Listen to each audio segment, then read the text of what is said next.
Satan, the beast crunching sinners' bones in his subterranean lair. Lucifer, the fallen angel raging against the established order. Mephistopheles, the trickster striking deals with unsuspecting humans. These three divergent devils are all based on Satan of the Old Testament, an angelic member of God's court who torments Job in the book of Job.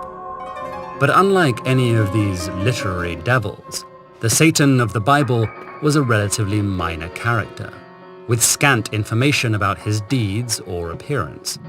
So how did he become the ultimate antagonist, with so many different forms?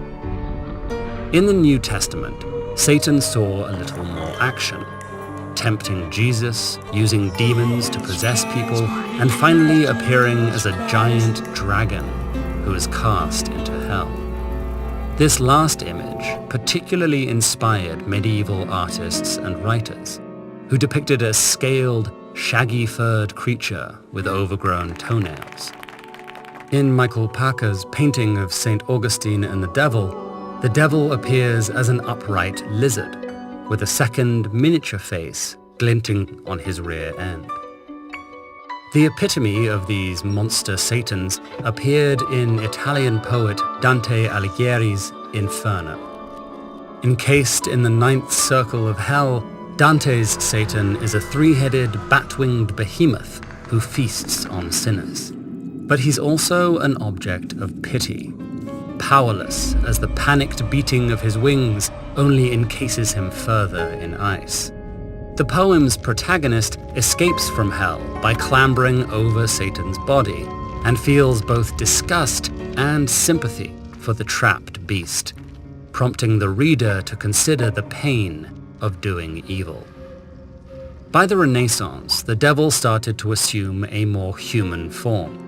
Artists painted him as a man with cloven hooves and curling horns, inspired by Pan, the Greek god of the wild.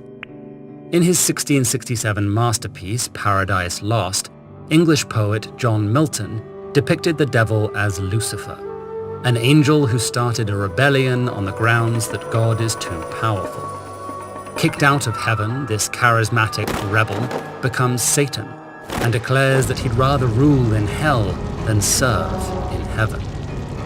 Milton's take inspired numerous depictions of Lucifer as an ambiguous figure, rather than a purely evil one. Milton's Lucifer later became an iconic character for the Romantics of the 1800s, who saw him as a hero who defied higher power in pursuit of essential truths, with tragic consequences. Meanwhile, in the German legend of Dr. Faust, which dates to the 16th century, we get a look at what happens when the devil comes to Earth. Faust, a dissatisfied scholar, pledges his soul to the devil in exchange for bottomless pleasure. With the help of the devil's messenger, Mephistopheles, Faust quickly seizes women, power, and money, only to fall into the eternal fires of hell. Later versions of the story show Mephistopheles in different lights.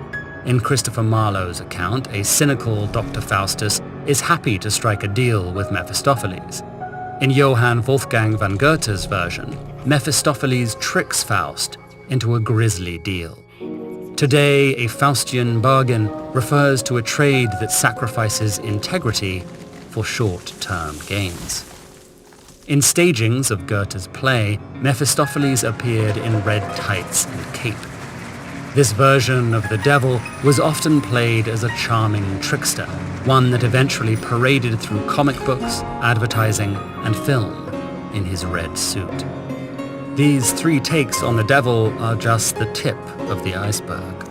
The devil continues to stalk the public imagination to this day, tempting artists of all kinds to render him according to new and fantastical visions. What happens when the devil walks among us? Follow the entwined stories of a famed architect and a ruthless serial killer at the 1893 World Fair with Erik Larsen's The Devil in the White City. Dive into a world of murder, magic, and madness by downloading a free audiobook on audible.com/TED-Ed.